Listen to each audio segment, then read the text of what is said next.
Pag-ingatan ninyong hindi pakitang tao lamang ang magawa ninyo ng mabuti. Kapag ganyan ang ginawa ninyo, wala kayong matatamong gantimpala buhat sa inyong amang nasa langit. Kaya, kapag naglilimos ka, huwag mo nang ipag-ingay pa na gaya ng ginagawa ng mga mapagkunwari. Naglilimos sila sa mga sinagoga at sa mga lansangan upang sila'y mapuri ng mga tao. Sinasabi ko sa inyo, tinanggap na nila ang kanilang gantimpala. Sa halip, kapag naglilimos ka, huwag mo nang ipaalam ito sa pinakamatalik mong kaibigan.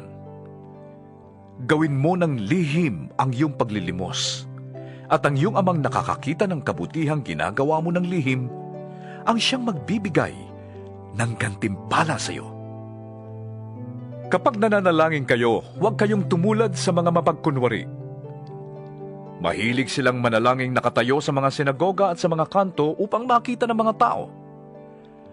Sinasabi ko sa inyo, tinanggap na nila ang kanilang gantimpala. Ngunit kapag mananalangin ka, pumasok ka sa iyong silid at isara mo ang pinto. Saka ka manalangin sa iyong amang hindi mo nakikita, at ang iyong amang nakakakita ng ginagawa mo ng lihim ang siyang magbibigay sa iyo ng gantimpala. Sa pananalangin ninyo'y huwag kayong gagamit ng maraming salitang walang kabuluhan, gaya ng ginagawa ng mga hindi nakakakilala sa Diyos. Ang akala nila'y pakikinggan sila ng Diyos dahil sa dami ng kanilang salita. Huwag ninyo silang tutularan. Alam na ng inyong Ama ang inyong kailangan bago pa ninyo ito hingin sa Kanya. Ganito kayo mananalangin: Ama naming nasa langit, sambahin nawa ang pangalan mo. Naway maghari ka sa amin. Sundin nawa ang iyong kalooban, dito sa lupa, tulad ng sa langit.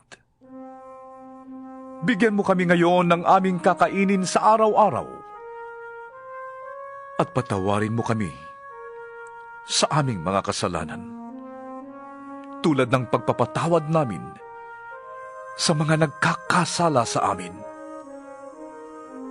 At huwag mo kaming hayaang matukso, kundi iligtas mo kami sa masama. Sapagkat kung pinapatawad ninyo ang mga nagkakasala sa inyo, patatawarin din kayo ng inyong Amang nasa langit. Ngunit kung hindi ninyo pinapatawad ang mga nagkakasala sa inyo, hindi rin kayo patatawarin ng inyong Ama. Kapag kayo'y nag-aayuno, huwag kayong magmukhang malungkot na tulad ng mga mapagkunwari. Hindi sila nag-aayos upang malaman ng mga tao na sila'y nag-aayuno. Sinasabi ko sa inyo, tinanggap na nila ang kanilang gantimpala. Sa halip, kapag ikaw ay nag-aayuno, maghilamos ka at mag-ayos ng buhok, upang huwag mapansin ng mga tao na ikaw ay nag-aayuno. Ang iyong Amang hindi mo nakikita, ang tanging makakaalam nito. Siya na nakakakita ng ginagawa mo ng lihim, ang siyang magbibigay ng gantimpala sa iyo.